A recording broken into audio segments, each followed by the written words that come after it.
Hello everyone, this is Çiğdem Kneber with Simple Words Books. Welcome to our 2019 Spring Dyslexia Summit. Our guest today is Peggy Stern.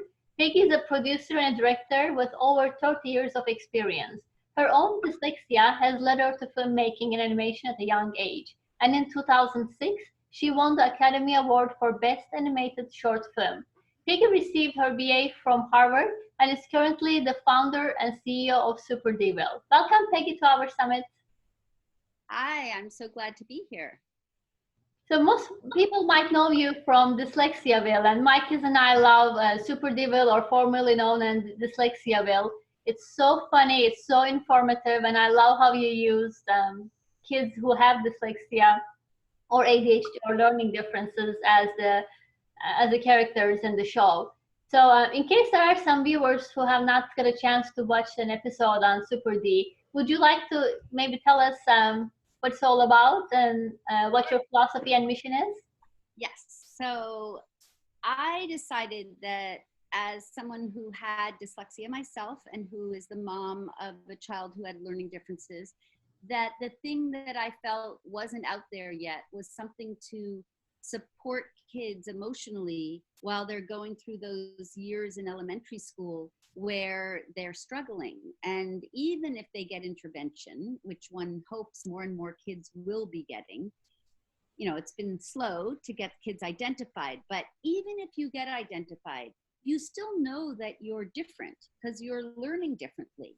And in that process, as a young person, our project came about to try to support kids while they are growing up and coming to understand that they have a learning difference. So it's to try to normalize it, take away the stigma, make you realize that learning differently is cool.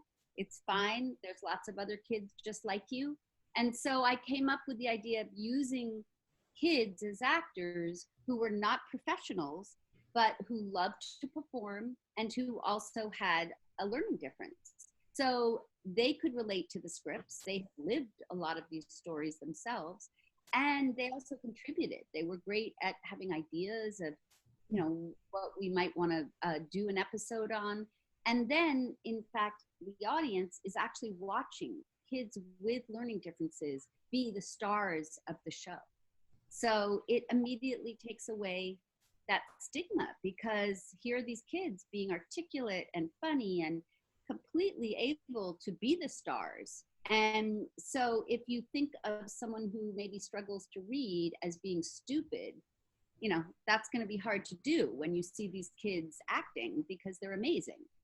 So that was the basic sort of idea to do these episodes. And then it evolved and really became a pretty, you know, well-researched, evidence-based social emotional learning curriculum. And I was really lucky to work with professors at Tufts University, Marianne Wolf and some others, and to go deeper into what the themes are that kids need to be really addressing in those early years when they're beginning to develop their confidence and self-esteem as learners. And so things like self-advocacy, you know, speaking up if you're not getting what you need, identifying how you learn best and being able to be comfortable with that. So if you're someone who needs visual aids and audiobooks or whatever it might be, developing an understanding of why you need that and then being comfortable with using it. So there were a whole lot of themes that we identified, and they really worked with us on writing what has become a 10-episode curriculum. And each episode has 4 activities, so that it's not just watching the episode, it's also in the classroom being able to discuss the themes, or in a tutoring session, or in a school library, or an after-school program. I mean, there are a lot of places that can use this. And so each episode is only about 5 minutes long, and they're, as you know, I think mentioned, they're quite funny and very engaging for kids between ages of 7 and 12 is our target audience. And then at the end of the episode, we give the teacher a written curriculum guide that has, you know, this is the theme that we were emphasizing. Here are some bullet points that you could use to really enhance a discussion among your kids in the classroom. And then the description of a hands-on activity that will sort of further the understanding of that theme. And I kind of see it as kids watch something, they talk about it, and then they make it their own by actually doing something that's hands-on. And so that whole full cycle, I think, is what really helps kids internalize the messages that we're trying to get across. And so we, you know, ideally there's 10 episodes. So throughout a year, a teacher could show one a month, and actually kids love these episodes. I really have to say they're short, you know, and kids like to watch things over and over anyway. So they often want to watch them over and over. So once a week you could show the episode and then have a new activity to keep that theme going over the course of a month. So there's really enough of this SuperD curriculum to go for the whole year. If you don't want to do it that way, a teacher can decide to do it over a shorter period of time and say, well, we're going to do, you know, fewer episodes, fewer activities, and maybe have a different episode every 2 weeks. So there's a lot of flexibility in how we put it together. And we also are going to make it available to homeschooling families and to, you know, individuals who just might want to really try to use this with the kids. There's not a lot of training that you need, but we will have a little video and encapsulated sort of, you know, idea of what the theme is, so that you don't go into this as an adult completely clueless about, like, what am I actually trying to do with these kids? So we're really excited. It's been 10 years in the making, to be honest. And in that time, I would say the mission got clearer and clearer, that it's really trying to help kids with the social emotional learning part, that they really, I think all kids, we've gotten the feedback that all kids benefit from this SuperD curriculum, you know, that all kids need to understand how to deal with feeling stressed, or, you know, understand how to feel confident in light of being different than the kids next to them in anything. I mean, some child might just be better at doing sports and isn't good at the academics, and it might not be that they actually have dyslexia. So it's been interesting to me that we have made this, and we generally really feel our audience is kids with some kind of learning difference. But in fact, showing it in a mainstream classroom is a really powerful thing, because it helps all kids develop empathy and all kids to understand each other more. So that's my pitch. Oh, that's an amazing, you know, project and program, and how you put it together is just mind-boggling to me, because I've been looking for something like that for my son when he was younger, and there really wasn't anything out there, as you said. And I feel like that helps parents, teachers, and even the students themselves to be able to speak about dyslexia in a very positive way. Right, and that's always been the most important thing to us, is that, you know, because all of us who worked on this, the main creative team, are all adults who have learning differences. And that was very important to me, to bring together people who had experienced this. So there's a lot of authenticity in the episodes.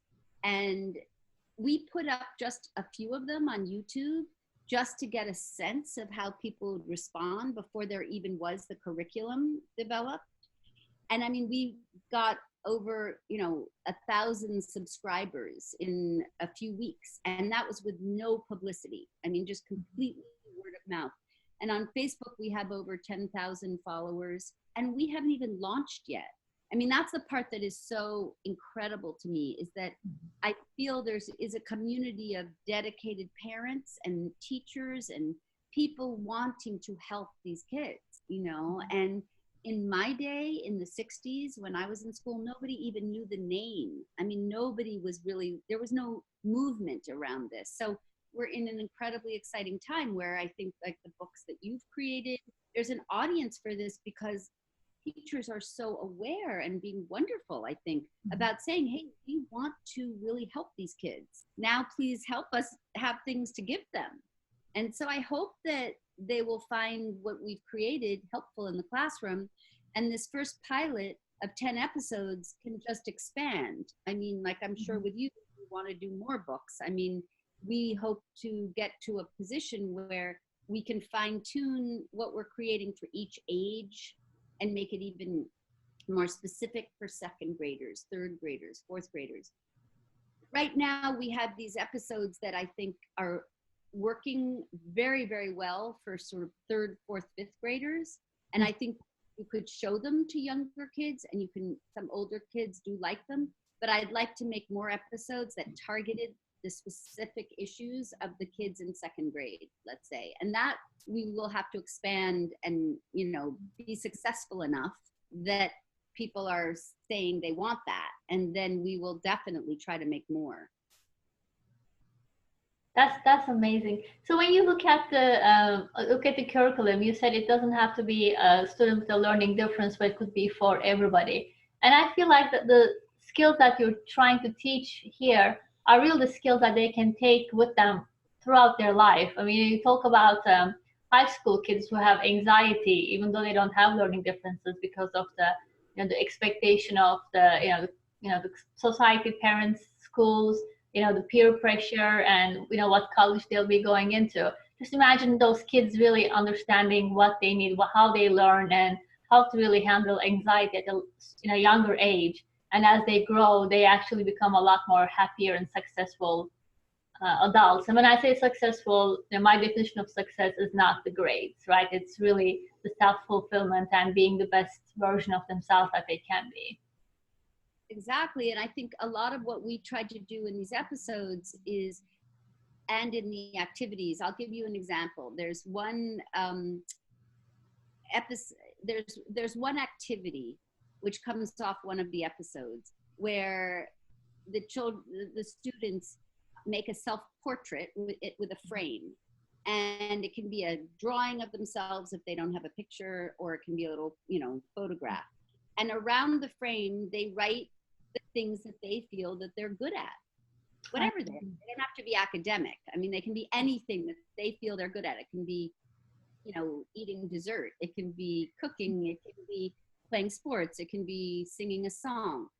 It can be something academic too, of course. So they write that around, or they can use symbols if they want to draw. It doesn't have to be written. And then they take pieces of string or whatever's around, yarn, ribbon, and they put it coming down. And then they write little pieces of paper or draw pictures of things that they need to work on. And everyone needs to work on something.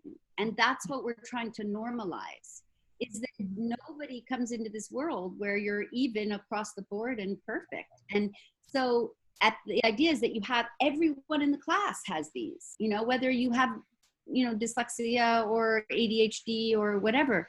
And then as you go through the year and you get better at the things that were hanging down, they move up on the frame, and they can go at the top part as something that you feel good about, and you add something new that you need to work on.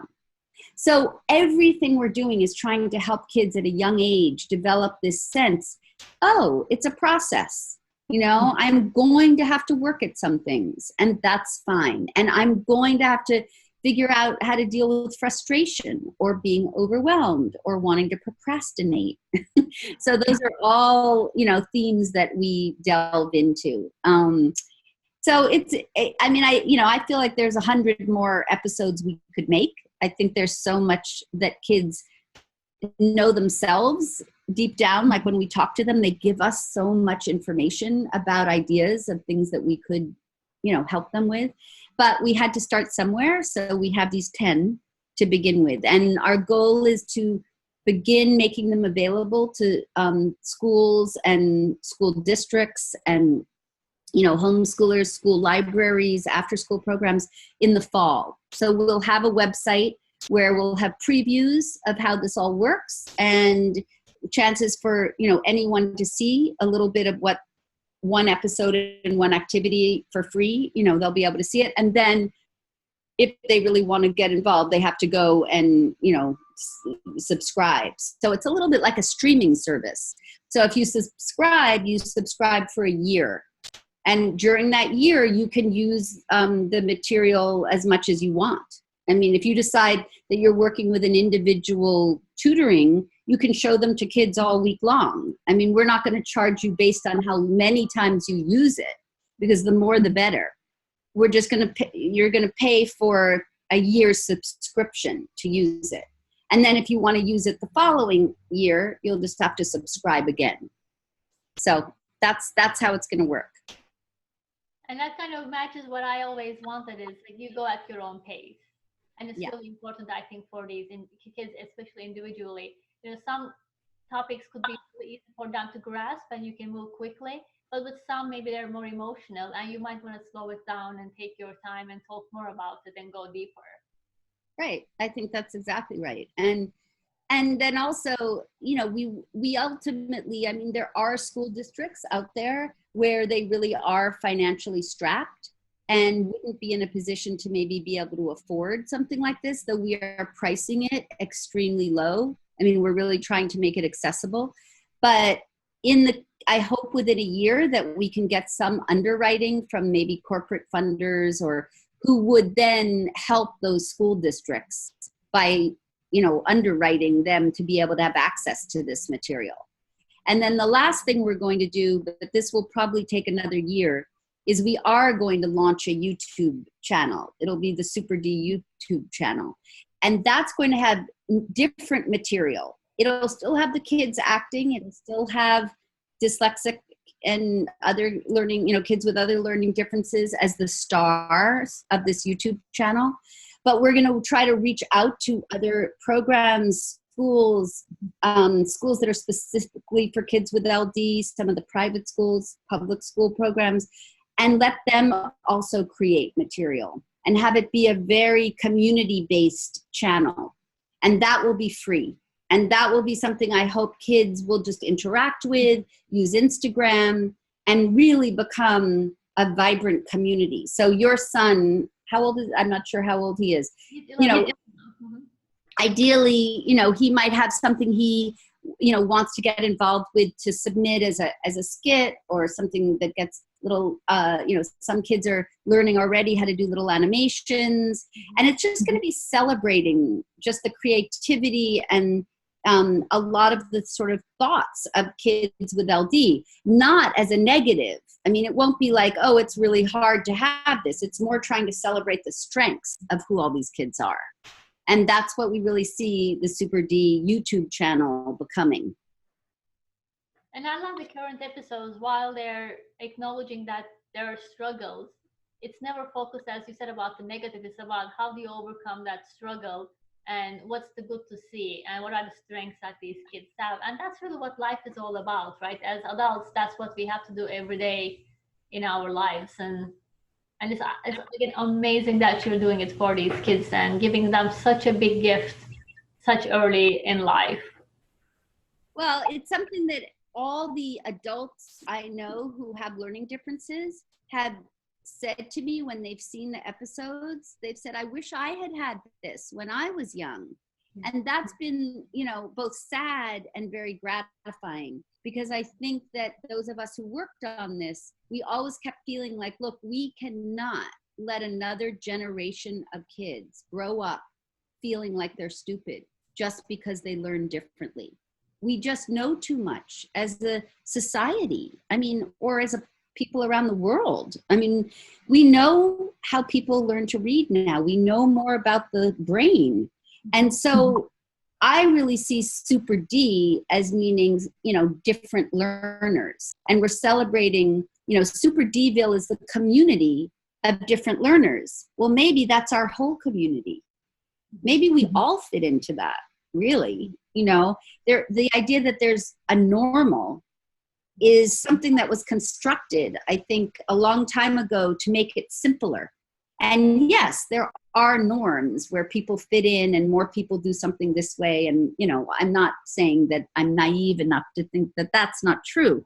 But I think it's much more healthy for kids to not have to grow up feeling, wow, I cannot seem to get what they're doing. I must be different in a bad way. And that's what we're really trying to change. So what I love is that very early on, all the kids who became part of the cast, who were ranging from 8 years old to 11 years old, there were 15 of them.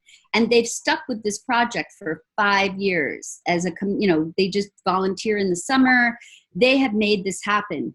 And they could not, they just got so into saying, I'm super D, super D, super D. And it was like, it just worked. It took off. Like, yeah, they want to feel good about the idea that I'm dyslexic. I learn differently. It's amazing how quickly they were able to want to normalize it. So that's what we're hoping will happen more and more as kids see them. And that is not to say that in them, as you've seen a few of them, they're kids getting upset in the videos. We're not trying to make it like it's all easy, because any parent who's had a kid who has dyslexia, let's say, goes through those ups and downs. I mean, there's a lot of ups and down days, like, I'm frustrated. I can't believe I'm still not getting to the next level, or, however a child articulates it. So we're not trying to minimize that in what we're doing. We're just trying to do it in a way that makes it easier for kids to think about it and hopefully come to understand themselves, so that then they're strong within themselves to be able to cope. I think that's the best way to really, teach a kid what dyslexia is, what their strengths are. Again, as you said, it's not easy every day, but there's Right. always other things that they can focus on their lives. Right. Yeah. I mean, it really is that thing that you hear, if you imagine in 20 years, a student being able to come into kindergarten, and just as they would say, oh, do you need a left-handed desk because you're left-handed? You know how they have the left-handed desk? They would say, oh, do you need to be having these kinds of books because you're dyslexic? Oh, okay. That is the world we should live in, right?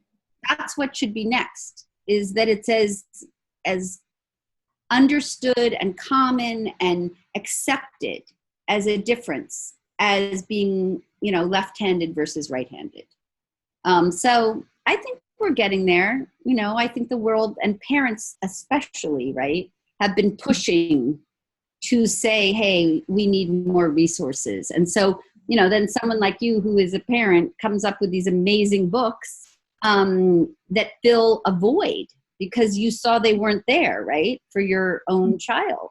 And I feel like that's sort of what happened to me. Is I started raising my daughter, here we go, fast forward from when I was brought up, and I'm like, wait a minute, not that much has changed. Like, why are we struggling so much to get her what she needs and to make her feel okay? And so I think that's why we're all, working together, right? We really want to see change. A lot of experts say now that we know what dyslexia is. We know what is needed. It's just time to take action and make it happen. Right. And I think the kids are beginning, by and large, to not feel as badly about saying the word, certainly compared to my day. I mean, I was really lucky. My grandmother was in the field of education. She identified my problem when I was only 4.5, 5. So I got a lot of help, and it wasn't easy, but I got there and I became quite academic, and that, I did fine. And when I went to my first reunion, a bunch of years ago, where people knew that I had started this project in my I went to an elementary school reunion. There were a bunch of people who came up to me and were like, Peggy, I was dyslexic too. And none of us had any idea. We all thought we were the only one in our whole grade who was getting tutoring or who had problems. That, I think, is beginning to change. Kids don't feel, I hope, as isolated. But it doesn't make it feel great still. I mean, I have kids in the cast who say, if one more person tells me that Einstein was dyslexic, I'm going to get really mad. And I'm like, and I get it, because that can't be all that we tell these kids. Because that doesn't really mean much to them as they're sitting there trying to figure out what to do with themselves. That lasts for a few minutes to think, oh, wow, really? There are smart people who are dyslexic who did cool things. Yeah, but a child can feel good about that, but it doesn't get them through the whole week. I mean, there's a lot more support that they need. That is so true. So if parents want to encourage their teachers and their school districts to get the program implemented, and if teachers and educators and tutors out there want to reach out to you to see how they can start the program at their own schools and their companies, how do they find you? So the best thing is to go to superdville.com. So it's SuperDville.com. And I'll put the link below as well. Okay. And there you can sign up for our newsletter. And we will be launching a new site that won't look like the one that you'll be at when you go to superdville.com right now in the fall. And that will have all the previews and the way to actually get in, to sign up to use the curriculum. Right now, the newsletter is the best way to stay informed and know when that is going to roll out. What's really exciting is that we've been able to get some incredible encouragement from Wilson Learning, which a lot of teachers know. And so Wilson Learning is also going to be publicizing our launch. So that's really exciting. Their Wilson Reading and Language Learning is in a lot of schools as the literacy curriculum. And so I'm thrilled to have had their support and insight. And so in the fall will be our big, okay, we're here. We hope you'll use us. So the more teachers that sign up for this newsletter and spread the word and just start letting people know, the better. And I'm so appreciative of you to have reached out to us, and we all have to help each other. So the summit will go live because the spring summit. What I'll do is when we have the fall summit, before the fall summit launches, I'll make sure this video goes out again to all of our followers so they can have a reminder as well that you're launching in just a short few weeks back, when it's fall. Yeah, that's great. And yeah, so luckily the way the curriculum works is that it's not part of the core curriculum. So a teacher can start it whenever it suits them, and they can use it whenever it suits them in the week. It might be a really fun Friday afternoon activity when everybody's kind of going a little crazy and they need to do something that is just a different kind of activity with their kids, or maybe it's a Monday morning activity. I really believe in giving teachers the autonomy to make those decisions. But within that, we've tried to give as much of a detailed curriculum as possible to make it easier for them to incorporate this into their classroom. And then, as I said, school psychologists have approached us and are really interested, and certainly they can use it in a resource room, all the traditional places where kids get extra work done who have been identified as having a learning difference. I think this will be a powerful tool for them. So there hopefully will be a lot of places where kids can have access to it. So if there are people who want to donate to your organization, so schools who don't have the resources to maybe pay even those small amounts, how could they reach you? Is it the same way? Yeah, if you go to the site, there's an info at superdville.com where you can email us, and we actually have a fiscal sponsor, which means we're tax exempt, and we can take donations through Women Make Movies, so we can send all that information. And I appreciate your raising that. We hope that ultimately we will become self-sustaining, meaning that the need for this will amount in people really subscribing, and we'll make enough money that we don't have to ask people to support us, that we could support giving it to schools ourselves even. So that's down the road as my, super goal, that this really becomes a self-sustaining endeavor where we can grow and we can subsidize giving it, free access to the schools that need it, because other schools do pay, and that helps us. We have very low overhead. We are not building this as some big thing with 20, 30, 40 people working full time. We do it free. I work full time, and then I hire freelancers, and I have different people, and I'm very committed to trying to make it so that we make very good content, but we don't spend millions of dollars doing it. I think we don't have to. Well, I can hear your passion as a mom, as a CEO, and also as the producer. I'm assuming you're the producer in the show. Yeah.